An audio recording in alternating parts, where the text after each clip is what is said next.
আসসালামু আলাইকুম প্রিয় শিক্ষার্থীরা, আশা করি তোমরা সবাই ভালো আছো। তো আজকে আমরা যে টপিকটা নিয়ে পড়ালেখা করব সেটা হচ্ছে তোমাদের বিজ্ঞান বইয়ের আহ, পঞ্চম অধ্যায় পদার্থের যে গঠন। এই চ্যাপ্টারটার আমরা অনেকগুলো টপিক পড়ে ফেলছি, অনেকগুলো সিরিজ আমরা পড়ে ফেলছি। তো আজকে আমরা বেসিক্যালি যেই টপিকটা নিয়ে পড়ালেখা করব সেটা হচ্ছে ইলেকট্রন বিন্যাসের নীতি, যেটা মানে কি বলবো যে এই চ্যাপ্টারের সব থেকে ইম্পর্টেন্ট যেই টপিকটা বা যেটাকে কেন্দ্র করে এই চ্যাপ্টারটা তৈরি করা হয়েছে, তার ওই কেন্দ্রগুলোর মধ্যে এটা একটা ভাইটাল রোল পালন করবে।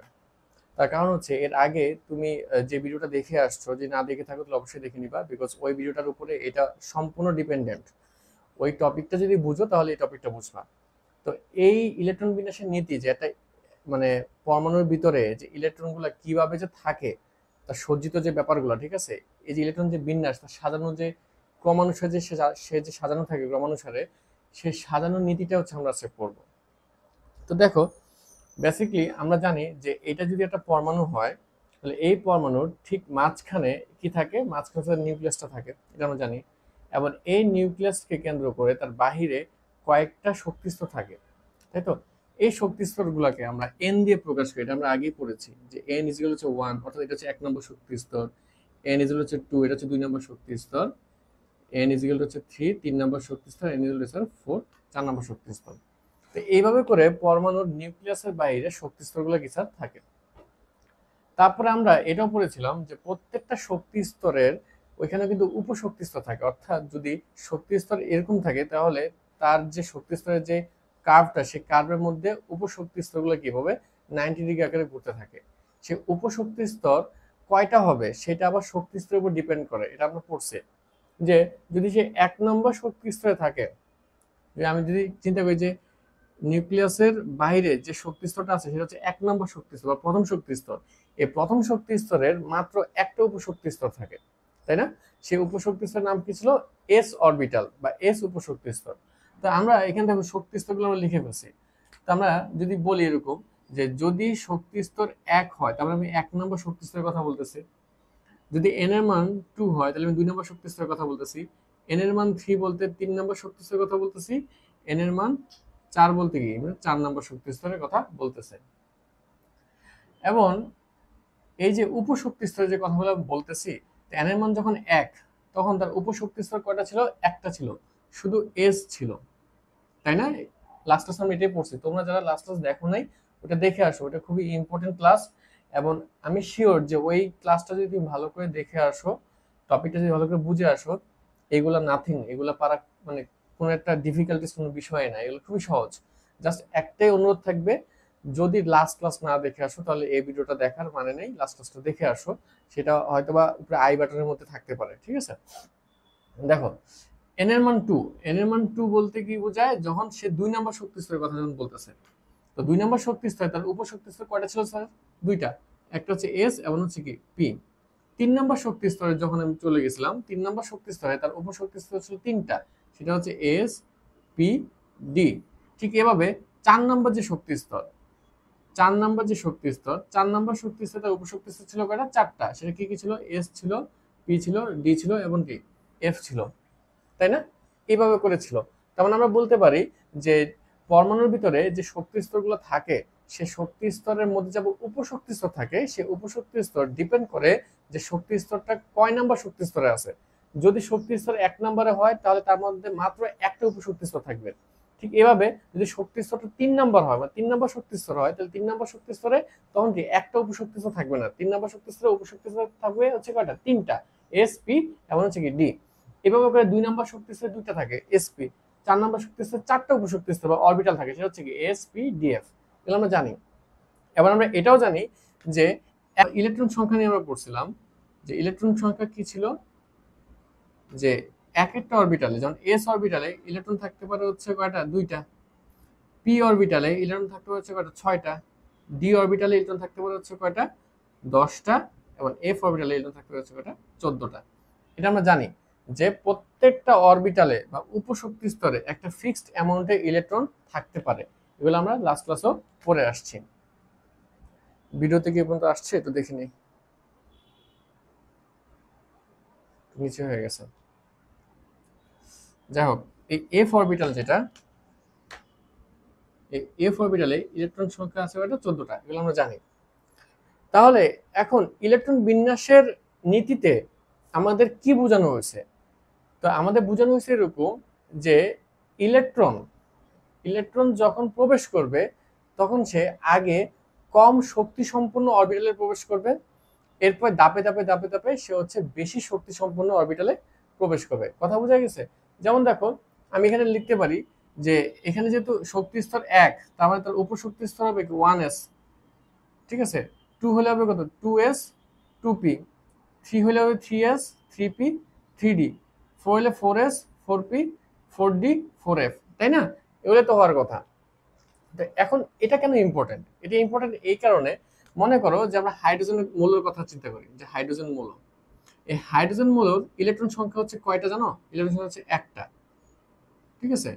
তাহলে এই যে হাইড্রোজেন মৌলে যে একটা ইলেকট্রন আছে, এই একটা ইলেকট্রন কিভাবে সাজানো আছে তার ভিতরে, বা তার ইলেকট্রনের বিন্যাসটা কিরকম, সেটা যদি আমি বলতে চাই, তাহলে সেক্ষেত্রে বলতে হবে এই একটা ইলেকট্রন আগে এই সবগুলো উপশক্তি স্তরের মধ্যে সব থেকে কম যে উপশক্তি স্তর তার ভিতরে আগে যাবে, ধাপে ধাপে ধাপে ধাপে সে কি বড় বা উচ্চ শক্তি সম্পন্ন অরবিটালে প্রবেশ করবে। তাহলে এর মধ্যে দেখো সে কি করবে, সে আগে হচ্ছে 1 নাম্বার শক্তি স্তরের এস অরবিটালে ঢোকার ট্রাই করবে। তাহলে গেল যে 1 নম্বর শক্তি স্তর সে এস অরবিটালে গেছে। এখন এই যে এস অরবিটালটা, এই এস অরবিটাল বা উপশক্তি স্তরে সর্বমোট বা সর্বোচ্চ কয়টা ইলেকট্রন থাকতে পারে? হাইয়েস্ট 2টা ইলেকট্রন থাকতে পারে। তার মানে এখানে এই এস এর হচ্ছে কি 2টা ইলেকট্রন ধারণ ক্ষমতা আছে। তো 2টা ইলেকট্রন ধারণ ক্ষমতার মধ্যে হাইড্রোজেনের নিজের আছে তো একটা ইলেকট্রন, তাহলে সে কি করবে স্যার? এখানে 1s 1 আকারে বসে যাবে। বুঝা গেছে? ঠিক এরকম হিলিয়ামের কথা যদি তুমি চিন্তা করো, হিলিয়ামের ইলেকট্রন হচ্ছে 2টা। তো হিলিয়ামের ইলেকট্রন যদি 2টা হয়, তাহলে সে কি করবে? সে একই কথা, সে হচ্ছে কি আগে কম শক্তি সম্পন্ন অরবিটালে প্রবেশ করবে, তারপরে তার ইলেকট্রন সংখ্যা বৃদ্ধি অনুযায়ী আস্তে আস্তে সে উচ্চ শক্তি সম্পন্ন কি অরবিটালে যাবে। অর্থাৎ বলা যায়, যেমন আমি যদি মনে করি যে এটাকে একটা কাজ করতে পারি, চাইলে আরেকটা অন্যভাবে বলা যায় যে এটাকে যদি আমি একটা, ঠিক আছে, বিল্ডিং এর সাথে তুলনা করি, তাহলে দেখো যে উপরে আছে একটা রুম, এরপরে আছে 2টা রুম, এরপরে আছে কি 3টা রুম, এরপরে আছে কি 4টা রুম। তাহলে চিন্তা করো, তো তোমার যদি হিসাব করো যে তুমি কোন রুমে যাবা, তাহলে তুমি কোন রুমে যাবা বা তোমাকে কোন রুমে ফালানো হবে, এটা ডিপেন্ড করা হবে তোমার রুমের তোমার হচ্ছে পরিবারের মেম্বার বা হচ্ছে কি সদস্য সংখ্যার উপর ডিপেন্ড করবে। এখন তোমার সদস্য সংখ্যা যদি কম হয়, তাহলে তার জন্য তো অবশ্যই 4টা রুম দিবে না, ঠিক না? যদি যদি মেম্বার যদি খুব বেশি হয়, তখন আমরা কি করবো? তখন হচ্ছে আমরা এমন একটা জায়গায় তাদেরকে শিফট করাবো যেখানে কি অনেক বেশি রুম রুম রুম আছে বা অনেকগুলো কি রুম সংখ্যা আছে। তাহলে এখন চিন্তা করো যে তোমার মেম্বার হচ্ছে একটা, তাহলে তুমি মেম্বার বলতে কি তুমি নিজেই হচ্ছে একা থাকবে, তাহলে তো একা থাকলে তোমাকে আমি 4তলা বা এই নিচে 4 নাম্বার ঘরে দিব না, কারণ 4 নাম্বার ঘরে রুম আছে 4টা, তো তুমি একা মানুষ 4টা রুম দিয়ে কি করবা কি? তখন তোমাকে আমি কি করব, সবার আগে ট্রাই করব যে সব থেকে যে ছোট রুমটা সেখানে পাঠানো, তারপরে মেম্বার সংখ্যার উপর ডিপেন্ড করে আমি আস্তে আস্তে রুম সংখ্যার দিকেও ক্যারি করব। ঠিক এরকম যে হিলিয়ামে ইলেকট্রন আছে 2টা, তাহলে 2টা ইলেকট্রন যদি থাকে, তাহলে 2টা ইলেকট্রনের জন্য কি আমি 4s 4p 4d এগুলোতে যাব না? আমাকে আগে দেখতে হবে এই 2টা ইলেকট্রনকে আমি আগে এই জায়গায় সেট করতে পারি কিনা। তো দেখো, তাহলে সে কি করবে? সে হচ্ছে আগে 1 নম্বর শক্তি স্তরের এস অরবিটালে যাবে। এখন 1 নম্বর শক্তি স্তরে এস অরবিটালে কয়টা ইলেকট্রন থাকতে পারে? সর্বোচ্চ 2টা ইলেকট্রন। তখন আছে 2টা, তার মানে কি সে ওই রুমটাতে ফিট হয়ে গেল। ওই রুমটাতে কি হয়ে গেল? ফিট হয়ে গেল। তাহলে তার কি স্যার বলতো? তার হচ্ছে কি 2 নাম্বার ইয়াতে 2 নাম্বার বা এটাকে বলা যায় 2 নাম্বার তালায় সে আর আসবে না, ঠিক আছে। তার এখানে হয়ে যাচ্ছে, সে এখানে থাকবে। এরপরে এরকম, আচ্ছা এটাকে আমরা 1s স্কয়ার বলবো না, আমরা 1s2 বলবো। এটাকে আমরা বলবো 1s1 1s2 not 1s square. 3 number লিথিয়ামের কথা চিন্তা করো। লিথিয়ামের ইলেকট্রন সংখ্যা হচ্ছে 3। তাহলে এখন এই যে 3টে ইলেকট্রন আছে, এদেরকে আমি কেমনে বসাবো? সেম একই কথা, আগে কম শক্তি সম্পন্ন জায়গা তাকে রাখবো, না হলে আস্তে আস্তে করে তাকে উচ্চ শক্তি সম্পন্ন জায়গায় নিয়ে যাব। তাহলে কম শক্তি সম্পন্নকে আমি আগে দেখবো যে এই জায়গা তাকে ফিট করানো যায় কিনা। তাহলে আমরা কি লিখবো? যে 1 নাম্বার শক্তি স্তরের এস অরবিটাল। তাহলে 1 নাম্বার শক্তি স্তরের এস অরবিটালের মধ্যে ইলেকট্রন সংখ্যা থাকে হচ্ছে 2টা সর্বোচ্চ। তাহলে 2টা হলে সে এখানে কি দুইটা মতো ইলেকট্রন সে নিতে পারবে, অর্থাৎ এই 3টে ইলেকট্রনের মধ্যে সে 2টা ইলেকট্রন নিতে পারবে, বাকি একটা তার মধ্যে ধারণ ক্ষমতা নাই। তো তখন তাকে কি করা হবে স্যার? তখন তাকে কি আছে, দুজনকে এখানে রেখে তারপরে বাকি যে একজন আছে তাকে এখন কি এই পাশে নিয়ে আসা ট্রাই করবে। তাহলে এই পাশে নিয়ে আসলে দেখো সে 2 তলায় চলে গেছে। 2 তলা বলতে কি, আমি তাকে 2 নম্বর শক্তি স্তরের কথা বলতেছে। তো 2 নম্বর শক্তি স্তরে সে যখন আসছে, 2 নম্বর শক্তি স্তরে কি কি আছে? উপশক্তি স্তর 2s আছে, 2p আছে, তাই না? এখন এই যে 2s 2 নম্বর শক্তি স্তরের যে অরবিটালটা বা উপশক্তি স্তর, সেখানে ইলেকট্রন থাকতে পারে কয়টা? দুইটা। দুইটা থাকতে পারলে তার আমার মধ্যে আর ইলেকট্রন লাগে কয়টা? একটা। তাহলে আমি তাকে এখানে একটা বসে দিব জায়গায়। তাহলে কি মোটামুটি তিনটা। দেখো 2 আর 1 কি 3, তার মানে কি লিথিয়ামে 3টা ইলেকট্রন কি সাজানো শেষ। তাহলে ওর এখানে 2p এর কি দরকার নাই। তাহলে আমরা কি বলতে পারি যে 1s এর মধ্যে এখানে 2টা ইলেকট্রন থাকবে, বাকি একটা ইলেকট্রন তাকে এখানে পাঠিয়ে দিচ্ছে। ঠিক এরকম, ঠিক আছে? বোরনের কথা চিন্তা করো। বোরন হচ্ছে 5, ইলেকট্রন সংখ্যা কি 5। তাহলে 5 হলে কি হবে দেখো, তাকে হচ্ছে আমি আগে 1 নম্বর শক্তি স্তরে পাঠাবো। 1 নম্বর শক্তি স্তরে উপশক্তি স্তরে 1s। তো 1s এর মধ্যে সর্বোচ্চ ইলেকট্রন থাকবে দুইটা, দুইটা দিয়ে দিলাম। এরপর 2 নম্বর শক্তি স্তরে দুইটা উপশক্তি স্তরে, এটা হচ্ছে 2s আছে 2p। এখন 2s এবং 2p এর মধ্যে s এর মধ্যে কয়টা ইলেকট্রন থাকতে পারে?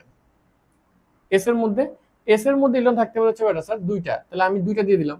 কিন্তু এখানে মোট ইলেকট্রন থাকতে হবে কয়টা? 5টা। তার মানে ও s প্রথম শক্তি স্তরের s অরবিটাল দুইটা ইলেকট্রন নিতে পারছে, দ্বিতীয় শক্তি স্তরে s অরবিটাল কি দুইটা ইলেকট্রন নিতে পারছে, কিন্তু দ্বিতীয় শক্তি স্তরের যে p অরবিটাল আছে, সে p অরবিটাল কি বাকি 8 ইলেকট্রন চলে যাবে। অর্থাৎ যোগ করে দেখো 2 2 4 আর 5 মিলে গেছে। বোঝা গেছে? ঠিক এরকম আমরা যদি আরেকটা নেই, মনে করো সোডিয়ামের কথা চিন্তা করলাম। সোডিয়াম হচ্ছে 11, ঠিক আছে? তাহলে সোডিয়াম যদি 11 হয়, তাহলে এই 11কে আমি কিভাবে সাজাবো? তাহলে আমরা প্রথমে করব কি, আমরা প্রথমে তাকে হচ্ছে 1 নম্বর শক্তি স্তরের s অরবিটাল যেটা, সেখানে দুইটা ইলেকট্রন দিয়ে দিব। 2 নম্বর শক্তি স্তরের s অরবিটাল দুইটা ইলেকট্রন দিয়ে দিব। আবার 2 নম্বর শক্তি স্তরে আরেকটা অরবিটাল আছে, সেটা হচ্ছে p। কয়টা দিয়ে দিব? এখানে p তে সর্বোচ্চ কয়টা ইলেকট্রন ধরতে পারে বলতো? p তে 6টা, তো 6টা দিয়ে দিব। তাহলে দেখো তার মধ্যে ইলেকট্রন সংখ্যা হয়ে গেছে কয়টা? 2 2 4, 4 আর 6 কত? 10। অর্থাৎ 10টা আমি এখানে মোটামুটি বসায় ফেলছি। তাহলে আমার আরো একটা লাগবে। তাহলে দেখো এখানে দুইটা দিয়ে দিছি, এখানে দুইটা, 2 2 4টা, এখানে 6টা, 10টা হয়ে গেছে। তার মানে কি এই জায়গাটা ফিল আপ হয়ে গেছে। এখন আমাকে 3 নাম্বার ঘরে চলে আসতে হবে। 3 তলা চলে আসলে প্রথমে 3 তলে কে কে আছে? 3s আছে, 3p আছে এবং 3d আছে। তো আমাকে চিন্তা করতে হবে যে 3s এর মধ্যে দুটো ইলেকট্রন থাকতে পারে, কিন্তু আমার অবশিষ্ট ইলেকট্রন আছে একটা। তাহলে আমি এখানে 3s1 দিয়ে দিব। আমার ইলেকট্রন নাই, তার মানে কি আমার এগুলা লাগতেছে না। তাহলে এইভাবে হচ্ছে আমরা ইলেকট্রনগুলোকে বিন্যাস করব। কথা বুঝে গেছেন? এখন এই যে আমি বিন্যাস করছি, এটা আমি কেমনে করছি? একটা সলিড কথা বলছি যে এটাই, যে আগে কম শক্তি সম্পন্ন অরবিটাল গুলা পূরণ করবে, তারপর আস্তে আস্তে কি স্যার উচ্চ শক্তি সম্পন্ন অরবিটালে সে যাবে। কিন্তু সব সময় এই নিয়মে সবকিছু হয় না। কেন হয় না? কারণ ওই যে আমি যে বললাম যে কম শক্তি এবং উচ্চ শক্তি, যে দুটা কথা আমি যে তোমাদেরকে বললাম, এই কম শক্তি এবং উচ্চ শক্তি মেজার করার জন্য একটা সূত্র আছে। মেজার করার জন্য কি আছে? একটা সূত্র আছে। এগুলো কি লেখা আসতেছে ঠিকঠাক? হুম। তাহলে মেজার করার যে সূত্রটা আছে সেটা আগে আমরা জেনে নিই।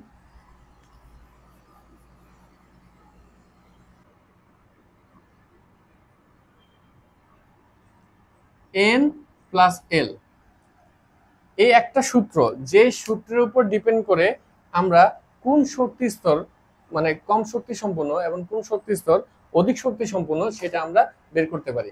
কেমনে বের করতে পারি স্যার? দেখো, যেমন আমরা 1s পড়ছি, মানে 1 নম্বরে 1s, 2s পড়ছি, 2p পড়ছি, ঠিক আছে, 3s পড়ছি, 3p পড়ছি, এগুলো পড়ছি না? তাহলে 1s এর কথা চিন্তা করো। 1s এর জন্য n এর ভ্যালু কত? এই যে s এর আগে যেটা থাকে সেটা কি? সেটা n এর ভ্যালু না, সেটা কি? সেটা হচ্ছে শক্তি স্তর। কয় নাম্বার শক্তি স্তর? তাহলে 1 বলতে কি বোঝায়? n এর মান হচ্ছে 1। n এর মান যদি 1 হয় তাহলে সে 1 নম্বর শক্তি স্তরে আছে। এবং s এর ভ্যালু এখানে কত বলো তো? মনে আছে আমরা পড়াইছিলাম যে s এর ভ্যালু হচ্ছে কি? s এর ভ্যালু হচ্ছে 0, s এর l এর মান p, p এর l এর মান হচ্ছে 1, ঠিক আছে, d এর l এর মান হচ্ছে 2 এবং f এর l এর মান হচ্ছে কত স্যার? 3। তাহলে s এর l এর মান হচ্ছে কত? 0। তাহলে আমি 1 প্লাস 0 করলাম, তাহলে তার n প্লাস l এর মান আসতেছে তো 1। এই যে এটার মান কত আসতেছে? n plus l। কথা বুঝছো? ঠিক এরকম এই 2s এর আমি n প্লাস l নির্ণয় করব। তাহলে n প্লাস l নির্ণয় করলে আমি এখানে n প্লাস l লিখবো। তাহলে n এর ভ্যালু এখানে কত? 2। এবং l এর ভ্যালু কত বলতো? এখানে কত? s না? তাহলে s হলে l এর ভ্যালু, s এর l এর ভ্যালু কত? 0। তাহলে কত আসে? 2। আচ্ছা, 3 নম্বরেও কি আমি n প্লাস l নির্ণয় করবো। তাহলে এই যে 2p এর জন্য n এর মান কত এখানে বলো? n এর মান হচ্ছে কত? 2। এবং l এর মান কত? p এর l এর মান হচ্ছে কত? 1। তাহলে 2 + 1 হচ্ছে কত 3। 3s এর কথা চিন্তা করো, 3s এর n + l আমি নির্ণয় করব। তাহলে 3s এর জন্য n এর মান হচ্ছে কত 3, আর l এর মান হচ্ছে কত স্যার, s এর l এর মান হচ্ছে 0, কত 3। ঠিক আছে, এরপর হচ্ছে কত n + l। তাহলে এখানে দেখো, এখানে n এর মান হচ্ছে কত 3, এবং p এর মান হচ্ছে কত, p এর l এর মান হচ্ছে 1, তাহলে 1 4। খেয়াল করছো? তাহলে এই যে আমি এই মানগুলো যে পাইলাম, এই যে মানগুলো পাইলাম, এই মানগুলো আসলে কি বলতো, এটা হচ্ছে শক্তি স্তরের ক্রম। ঠিক আছে, যেমন দেখো যে এইটার n + l এর মান 1 আসছে, আর এটা n + l এর মান 2 আসছে, এটা n + l এর মান 3 আসছে। তার মানে কি বোঝায়, যে আমি যদি 1s 2s এবং 2p, বাকিগুলোর কথা বাদ দাও আপাতত, এই তিনটা দিয়ে বোঝা ট্রাই করো। আমি যদি 1s 2s এবং 2p এই তিনটার মধ্যে শক্তি স্তরের পাওয়ারের কথা চিন্তা করি, তাহলে সবচেয়ে কম পাওয়ার হচ্ছে কি 1। আর এই যে 1 যে হয়েছে সবচেয়ে কম পাওয়ার যে 1, এই 1টা আমরা কেমন নির্ণয় করছি, n + l এর মাধ্যমে নির্ণয় করছি। n + l এর মাধ্যমে নির্ণয় করা যায় কোনটা সব থেকে কম পাওয়ারফুল শক্তি স্তর, কোনটা সবচেয়ে অধিক পাওয়ারফুল শক্তি স্তর। তাহলে n + l এর মান যখন আমি 1 পাইছি, তার মানে আমি বলতে পারি যে এইটার শক্তি স্তরের মান হচ্ছে কম। আবার এটা মানে আমি 2 পাইছি, তার মানে কি এটা শক্তি স্তর মানে হচ্ছে স্যার এটার থেকে বেশি। আবার যখন এটা মানে আমি 3 পাইছি, তার মানে কি বোঝা যায়, এটা শক্তি স্তর বাকি তিনটা থেকে বেশি, তাই না? তো এই কারণে কি করতে হয়, আর আমরা কি পড়ছি যে ইলেকট্রন আগে কোথায় যায়, ইলেকট্রন আগে কি কম শক্তি স্তরে যায়, অর্থাৎ ইলেকট্রন আগে এটাতে যাবে, তারপরে এটাতে যাবে, তারপরে কি এটাতে যাবে, মানে অর্থাৎ আগে কম শক্তি স্তরকে আগে ইলেকট্রন দিয়ে দিয়ে সে হচ্ছে ফিল করবে, তবে আস্তে আস্তে অধিক শক্তি স্তরের দিকে যাবে। এখন এই যে সিকোয়েন্সটা, ঠিক আছে, এই সিকোয়েন্সটা তোমরা জানবা কি করে, যে কোনটা কম শক্তি সম্পন্ন কোনটা বেশি শক্তি সম্পন্ন, এটা তুমি জানবা কি করে? ঠিক আছে, তাহলে দেখো আমরা একটু আগে যে টপিকটা পড়ছিলাম, বা যেভাবে হচ্ছে আমরা বিলীন আকারে শিখেছিলাম, আমরা কি শিখেছিলাম, যে বিলীন আকারে যে ইলেকট্রন আগে হচ্ছে কম শক্তি সম্পন্ন অরবিটালে যাবে, আস্তে আস্তে অধিক শক্তি সম্পন্ন অরবিটালে যাবে, এটা বিলীন ছিল এখানে। তো এইভাবে করে বেসিক্যালি তুমি সবগুলো শক্তি স্তরের যে ক্রমানুসার বা ছোট থেকে যে বড় যে সাজানোর যে ব্যাপারটা আছে, সেইটা তুমি মানে রিয়েলি বের করতে পারবে না। ঠিক আছে, একদম প্রিসাইজলি বের করতে পারবে না। এই প্রিসাইজলি বের করার জন্য বিজ্ঞানী আউফবাউ নীতির নাম হচ্ছে এরকম, হ্যাঁ, আউফবাউ নীতি। এ হচ্ছে একজন বিজ্ঞানী, আউফবাউ বা আউলফল বলে না, এই আউফবাউ সাহেব একটা নীতি দিছে, সেই নীতিটা হচ্ছে এইটা। ঠিক আছে, এই নীতি অনুসারে তুমি যদি আগাও, তাহলে তোমার শক্তি স্তরের যে ক্রমানুসার আছে সেটা কিন্তু একদম এক্স্যাক্টলি প্রিসাইজ হবে। কেমনে দেখো, যে আমি আগে যে কাজটা করলাম, আমি আগে এই পাশটাতে এন এর মানগুলো লিখে ফেলছি। এন বলতে কি বোঝায়, অরবিট বা শক্তি স্তর। এন এর মান এখানে 1, এন এর মান এখানে 2, এন এর মান 3 4 5 6, অর্থাৎ 1 নম্বর শক্তি স্তর, 2 নম্বর শক্তি স্তর, 3 4 5 6, এভাবে করে শক্তি স্তরগুলো আছে।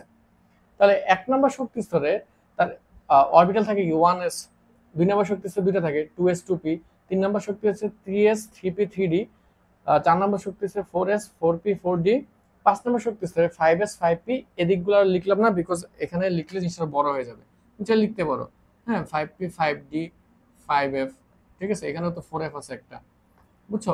এইভাবে করে এখানে 6x 6p 6d 6f এগুলো থাকে। তা আমি বেসিকলি আমি এ পর্যন্ত নিব, এ পর্যন্ত নিলেই হয়। তো দেখো এই জায়গাটায় আমি কিছু দাগ দিয়ে রাখছি। এই দাগ দেওয়ার কারণটা হচ্ছে কি, দাগ দেওয়ার কারণটা হচ্ছে এরকম, যে ইলেকট্রনটা আসলে কোত্থেকে তার যাত্রা শুরু করবে এবং ক্রমানুসারে কোন কোন অরবিটালে ইলেকট্রনগুলো যাবে। যেটা আমরা বলছিলাম যে কম শক্তি স্তর থেকে যাত্রা শুরু করে আস্তে আস্তে অধিক শক্তি স্তরের দিকে চলে যায়, ঠিক ইলেকট্রনগুলো আগে কম শক্তি স্তরের দিকে যাত্রা শুরু করে অধিক শক্তি স্তরের দিকে যাওয়ার জন্য যে পথটা সে অবলম্বন করবে, সেই পথের দিকটাই হচ্ছে কি এই দাগ কাটাগুলো। যেমন ইলেকট্রন আগে 1s আসবে, এসে এখান থেকে সে মুভ করে এদিক চলে যাবে, আবার এখান থেকে মুভ করে সে এদিক চলে যাবে, এখান থেকে মুভ করে সে এদিক চলে যাবে।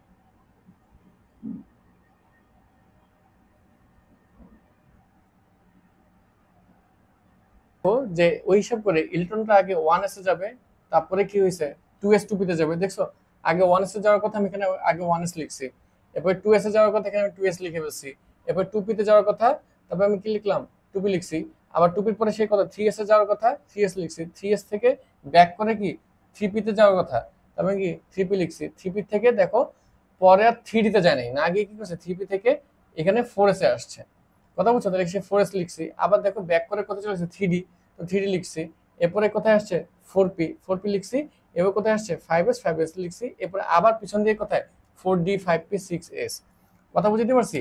তাহলে এই যে ইলেকট্রনের যে পদগুলো আছে, এই পদগুলো বা এই যে তার শক্তি স্তর ক্রমানুসার যে ব্যাপারগুলো আছে, এগুলো আমাকে বিজ্ঞানী আউফবাউ নীতি শিখাই গেছে। আমি যদি এই আউফবাউ নীতি প্রমাণ বা আউফবাউ নীতি যদি আমি না মানতাম, তাহলে কি হইতো? না মানলে তুমি যে কাজটা করতা, তুমি এখানে এসে এই 4s এবং 3dর মধ্যে উল্টাপাল্টা লাগাই দিতা। কেন উল্টাপাল্টা লাগাই দিতা? কারণ তুমি তো একটু আগে বিলীন আকারে শিখছো, ঠিক না? তো তুমি বলতা যে স্যার আগে 3d তে যাওয়ার কথা ইলেকট্রন, 3 নাম্বার শক্তি স্তরে ডি অরবিটাল পূর্ণ করবে, তারপরে 4 নাম্বার শক্তি স্তরে আসবে, এটা বলতো না তুমি? কিন্তু আসলে এটা বলে নাই বিজ্ঞানী। কি এটা বলছে যে আগে 3d তে যেতে হবে, 4s এ যাওয়া যাবে না, বা আগে 4s এ যেতে হবে 3d তে যাওয়া যাবে না, এটা বলে নাই। বিজ্ঞানী বলছে যে যেইটা কম শক্তি স্তর সম্পূর্ণ অরবিটাল সেইটাতে আগে যাবে। এখন কম শক্তি স্তর অরবিটালের জন্য সূত্র কোনটা?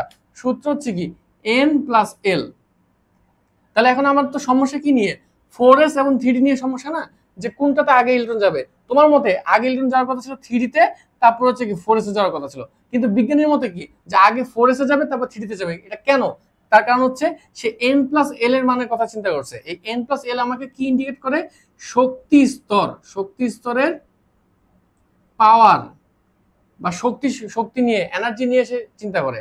এখন তুমি একটা কাজ করো, তুমি 3d এর এন প্লাস এল নির্ণয় করো। 3d এর যদি এন প্লাস এল নির্ণয় করো, তাহলে তার এন এর মান আসবে কত? 3, আর এল এর মান আসবে কত? ডি। ডি এর জন্য এল এর মান কত হয়? S P D. এল এর মান হচ্ছে কত? 2 হয়, মনে আছে? আমি আবার লিখে দিচ্ছি, এস এর মান হচ্ছে 0, এল, পি এর মান হচ্ছে 1, ডি এর মান হচ্ছে 2, আর এফ এর মান হচ্ছে কি বলতো 3। তাহলে ওই হিসাব করে এই যে ডি আছে, ডি এর ভ্যালু হচ্ছে 2, তাহলে এখানে এল এর মান কত? 2 হবে। তাহলে ইন টোটাল তাদের এন প্লাস এল এর মান কত আসে? 5 আসে। কত আসে? 5।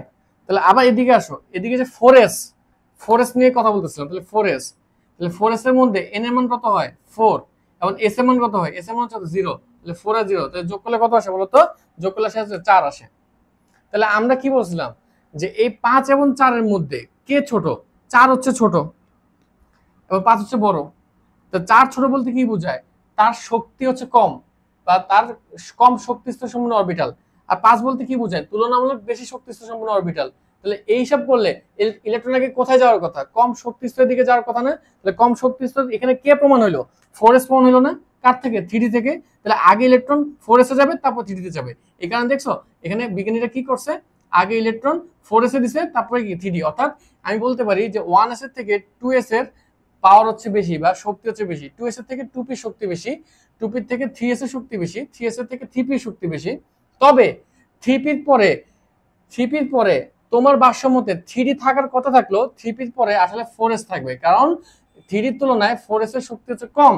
আর 4s এর শক্তি কম থাকার কারণে 3p এর পরে ইলেকট্রন 3d তে না গিয়ে আগে কম শক্তিস্তর সম্পূর্ণ 4s এ গেছে, তারপর 4s থেকে 3d তে গেছে। কথা বুঝে গেছে? এরপর দেখো, এরপর আবার কিন্তু 3d থেকে আবার ইলেকট্রন 4p তে আসছে। এটা আবার কেন আসছে? এটা তো বলতে পারতো স্যার 4s এ যদি ঢুকছে, তাহলে 4s এ ঢুকলে 4p তে ঢুকবে, তারপর 3d তে আসার কথা। তাহলে 4s এবং 4p মাসে 3d ঢুকলে কেন? 4p কি দোষ করছে? আসো এটাও ব্যাখ্যা করে দিচ্ছি, এখানে সমস্যাটা হয় কোথায়? এখানেও তার ব্যাখ্যাটা আসবে হচ্ছে n প্লাস এল এর মাধ্যমে। কারণ আমরা জানি n প্লাস এল মানে হচ্ছে কি শক্তি স্তরে শক্তি নির্ণয় করার সূত্র। তাহলে আসো এখন জামলা কাটাকারে নিয়ে লাগছে, 3d এবং 4p কে নিয়ে লাগছে। তাহলে লিখো 3d। তাহলে 3d হিসাব করলে n এর মান হচ্ছে তো 3 আসে, আর এল এর মান কত? d। এই যে d, d এর ভ্যালু হচ্ছে তো 2 না?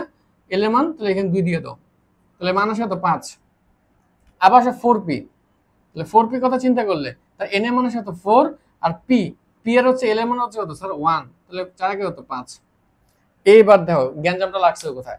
এখন তো আমি বলতে পারবো না যে স্যার এইটা শক্তিশালী শক্তি স্তর নাকি এটা শক্তিশালী শক্তি স্তর, কারণ আমাকে তো জানতে হবে যে কোন শক্তি স্তরে পাওয়ার কম বা শক্তি কম। যে শক্তি স্তরে শক্তি কম সেখানে আগে ইলেকট্রন যাবে, তারপরে বেশি শক্তি স্তরে ইলেকট্রন যাবে। তাহলে এখন 5 আর 5 দুইটা সেম আসছে, এখন এখানে একটা কনফ্লিক্ট হয়ে গেল। এই কনফ্লিক্টটাকে আবার রিমুভ করার জন্য তোমাকে চিন্তা করতে হবে দুইটা 5 হলেও কি হয়েছে? দুইটাতে n প্লাস এল এর মান আসে, রাইট? এই n প্লাস এল এর মান দুইটা সমান হয়েছে, তো কি হয়েছে এই দুইটার মধ্যে? তখন খেয়াল করতে হবে যে n এর মান কার ছোট, দেখো 3d এর মধ্যে n এর মান হচ্ছে 3, এবং 4p এর মধ্যে n এর মান হচ্ছে কত 4। তাহলে এই দুটার মধ্যে তুমি যদি চিন্তা করো, হ্যাঁ দুইটার n প্লাস l এর মান সমান হইলেও n এর কথা বিবেচনা করলে 3d এর n এর মান হচ্ছে কি কম, 4p এর n এর মান হচ্ছে কি স্যার বেশি। এই কারণে আমি বলতে পারি যে 3d হচ্ছে কম শক্তি সম্পন্ন অরবিটাল আর 4p হচ্ছে কি স্যার অধিক শক্তি সম্পন্ন অরবিটাল। তার মানে এই হিসাব হলো যে 3d হচ্ছে কম শক্তি সম্পন্ন, 4p কি অধিক শক্তি সম্পন্ন। তাহলে সেই ক্ষেত্রে ইলেকট্রন যখন তার যাতায়াত বা সে যখন যাত্রা শুরু করবে সে কোথায় যাবে, আগে কম শক্তিতে যাবে, তাহলে ওই হিসাবে সে আগে 3d তে যাবে, তারপর কি স্যার 4p তে যাবে। তো দেখো সে আগে 3d তে গেল, এরপর কি 4p তে গেল। এই কারণে আমরা কি বলি যে যে 4s এবং 3d এর মধ্যে ইলেকট্রন আগে 3d তে যাওয়ার কথা মনে হইলো, কিন্তু না, আগে যাবে 4s এ, তারপর 3d তে, এরপর কোথায় যাবে 4p তে। 4p তে কেন গেল, দুইটার n প্লাস l এর মান সমান হইলো এই 3 এর n এর মান এবং 4 এর n এর মানের মধ্যে তুলনা করলে 3 এর n এর মান কম আসে, যার কারণে পুরো অরবিটালটা কি আমি বলতে পারি যে কম কম শক্তি সম্পন্ন, আর 4p হচ্ছে কি তার থেকে বেশি শক্তি সম্পন্ন। এরপর সে আবার কোথায় যাবে স্যার 5s এ যাবে। কোথায় যাবে 5s এ।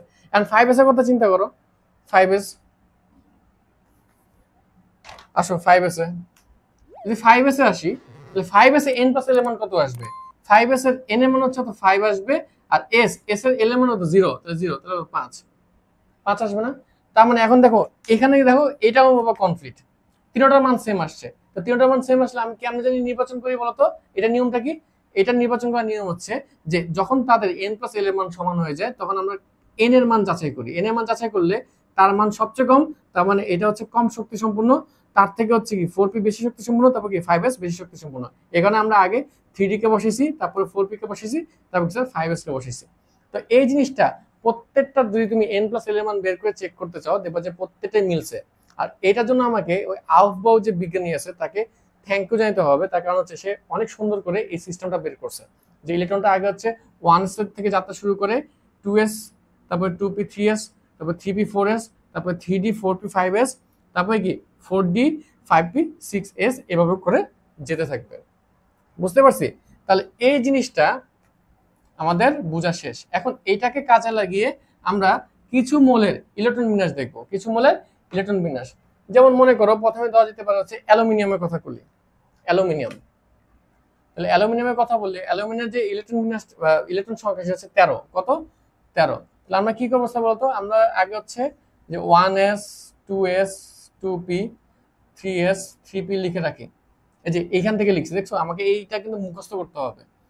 তো এটা যদি আমি লিখে রাখি তাহলে আমরা কি করতে পারি, দেখো প্রথমে ইলেকট্রন সংখ্যা 1s এ দুইটা যাবে, 2s এ দুইটা যাবে, কারণ s এ দুইটা ইলেকট্রন বেশি যেতে পারে না, p এ যাবে হচ্ছে 6টা, ঠিক আছে। তাহলে কয়টা হলো 2 2 4 6 10, 10টা হয়ে গেল, 3s এ গেলো 2টা, আর বাকি লোকে একটা, 13টা, নাকি 3p1। এটা হচ্ছে তার ইলেকট্রন বিন্যাস। বুঝা গেছে? ঠিক এভাবে যদি আয়রনের কথা চিন্তা করো, আয়রন হচ্ছে 26, তার ইলেকট্রন সংখ্যা হচ্ছে কি 26। 26 হইলে আমরা তাকে কিভাবে সাজাবো, এইভাবে লিখে ফেলো 1s 2s 2p 3s 3p, এরপরে কি 4s। বুঝছো, 3d এর আগে কিন্তু 4s। তাহলে এখন বসাও 1s 2 হবে, s এ দুইটা যায়, s এ 2, p s এ 2 p এ 6, তাহলে কয়টা হলো 2 2 4 4 6 10, 10 আর 2 কত 18, 18 আর 6 কি 10 আর 2 হচ্ছে 12, 12 6 হচ্ছে 18, 18 আর 2 হচ্ছে কত 20, আর বাকি আছে কয়টা 6টা 26।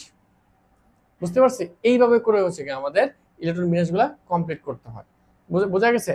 আচ্ছা, এখন কথা হচ্ছে স্যার এই যে আপনি জিনিসটা পড়াইছেন এটা তো আরো আছে, দেখো এটা আরো আছে, আমি কিন্তু এই পর্যন্ত নিছি 5s, হ্যাঁ 5s পর্যন্ত নিছি, এরপর আরো আছে 4d আছে 5p আছে 6s আছে। এটা কেমনে মুখস্থ করব, এটা মুখস্থ করার কোনো স্ট্র্যাটেজি আছে কিনা? হ্যাঁ আছে, এটা মুখস্থ করার স্ট্র্যাটেজি হচ্ছে এরকম, ঠিক আছে। তোমরা পরীক্ষা এই এটা ফলো করতে পারো, লিখবা বলবা হচ্ছে শোনো শোনো প্রিয় শোনো। শোনো শোনো বলতে হচ্ছে এস এস, প্রিয় বলতে পি, আবার শোনো, ঠিক আছে। তাহলে শোনো শোনো প্রিয় শোনো, ঠিক আছে। আবার বলবো হচ্ছে প্রিয় শোনো। ডিপিএস করো, ডিপিএস করো, এরপর লিখবো এফ ডিপিএস করো, এফ ডিপিএস করো। তাহলে আমি আবার একটু বলি কেমনে বলবা, শোনো শোনো প্রিয় শোনো, প্রিয় শোনো, ডিপিএস করো, ডিপিএস করো, এফ ডিপিএস করো, এফ ডিপিএস করো, এভাবে মুখস্থ রাখবা। তাহলে এবার দেখো এটা তো আমি কি অরবিটাল গুলা বসে ফেলেছি, এখন আমাকে শক্তি স্তর বসাইতে হবে না, তাহলে কি লিখবো এখানে এস, এস শুরু হয়ে হচ্ছে 1 থেকে, তাহলে 1 1 2 3 4 5 6 হ্যাঁ 7 8, এস এর আগে যে কটা শক্তি স্তর হয়ে গেল। পি, পি যে উপশক্তি স্তর, সেই উপশক্তি স্তর কয় নাম্বার শক্তি স্তর থেকে শুরু হয়? 2 নাম্বার শক্তি স্তর থেকে শুরু হয় না? তাহলে সে 2 দিয়ে শুরু করো, 2। এরপর একটা পি আছে, এই যে 3 নাম্বার পি, 4 নাম্বার পি, ঠিক আছে, 5 নাম্বার পি। এরপর দেখো কয় নাম্বার পি? 6 number P. এরপর আর আছে 7 নাম্বার পি। বুঝছে? পি এরটাও শেষ। এবার এস পি, এবার ডি। এই যে ডি যে অরবিটালটা উপশক্তি স্তর, এটা কয় নাম্বার শক্তি স্তর পাওয়া যায়? 3 নাম্বার শক্তি স্তর পাওয়া যায়। তাহলে 3 থেকে শুরু করবে। প্রথম ডিটা দেখো কোথায় আছে? প্রথম ডি এখানে আছে, তাহলে সে হচ্ছে কি 3 নাম্বার থেকে শুরু হবে, তাহলে 3, 4, এবার কোথায় 5, এবার কোথায় 6, এই তো হয়ে গেল। এবার আসলে এফ এর কাহিনী। এফ কয় নাম্বার শক্তি স্তর থেকে শুরু হয়? 4 নাম্বার শক্তি স্তর থেকে, তাহলে এফ হচ্ছে কি আমরা 4 দিয়ে শুরু করব, 4 5 শেষ। তাহলে দেখছো এখানে যা যা লিখছি সব কিন্তু এখানে আছে। প্রথমে আছে কি 1s 1s, 2s 2s, 2p 2p, 3s 3p, 3s 3s, 3p 3p, 4s 4s, 3d 3d, 4p 4p, 5s 5s। এই জায়গাতে আমি জাস্ট এতটুকু মতো রাখছিলাম, এখানে পুরাটা চলে আসছে, পুরাটা। ঠিক আছে, তো এটা কেমনে মনে রাখবো জানি বলছিলাম, শুনো শুনো প্রিয় শুনো, প্রিয় শুনো, ডিপিএস করো, ডিপিএস করো, আবার এফডিপিএস করো, এফডিপিএস করো। এইভাবে করে আগে অরবিটাল বা উপশক্তিস্তরগুলো লিখে ফেলবা, তারপরে কি করবা, তারপরে তার আগে শক্তিস্তর বসাই দিবা। আর তোমরা জানো যে এস যে উপশক্তিস্তর, সেটা সেটা প্রথম 1 নাম্বার শক্তিস্তর থেকে শুরু হয়, তার অরবিট বা শক্তিস্তর হচ্ছে 1, তাহলে এস হচ্ছে 1 থেকে শুরু করবে, 1 2 3 4 এভাবে করে যাবা। পি, পি যে উপশক্তি স্তর, তার জন্য শক্তি স্তর হচ্ছে কি 2, অর্থাৎ 2 নাম্বার শক্তি স্তরে পি শুরু হয়, তাহলে 2 থেকে শুরু করবা, 2 3 4 5 এভাবে করে যাবা। এরপর কি আছে ডি, ডি যে অরবিটাল, সেটা কয় নাম্বার শক্তি স্তর থাকে? 3 নাম্বার শক্তি স্তরে, তার মানে কি প্রথম ডিটা হচ্ছে 3 থেকে শুরু করবা, প্রথম ডি হচ্ছে কোথায়? এখানে 3 4 হ্যাঁ 5 এভাবে করে যাবে। লাস্ট হচ্ছে কি এফ উপশক্তি স্তর, এফ উপশক্তি স্তর কয় নাম্বার অরবিটাল থেকে শুরু হয়, সরি কয় নাম্বার শক্তি স্তর থেকে শুরু হয়? 5 নাম্বার শক্তি স্তর। তাহলে প্রথম যে এফটা তুমি খুঁজে পাবা, এই যে প্রথম এফ, ঠিক আছে, 4 নাম্বার শক্তি স্তর, তাহলে প্রথম এফটা হচ্ছে কি 4 দিয়ে শুরু করবে, তাহলে 4 5। এটা বাসায় তোমরা প্র্যাকটিস করতে পারো। এটা যখন তুমি পেরে যাবা, তখন আস্তে করে সুন্দর মতে তোমাকে যেই মোলার ইলেকট্রন বিন্যাস বের করতে বলুক না কেন, তুমি এইভাবে তাকে অ্যাপ্লাই করে জাস্ট এখানে কি ইলেকট্রন সংখ্যা 2 2 4 6 এগুলো দিয়ে দিবা। ঠিক আছে, তো আমরা একটা কি প্র্যাকটিস করতে পারি এইভাবে? পারি, পারি। আসলে আমরা একটা প্র্যাকটিস করি, কি করা যায় বলতো? আমরা হচ্ছে স্ক্যান্ডিয়াম করি 21, হ্যাঁ স্ক্যান্ডিনিয়াম হচ্ছে 21।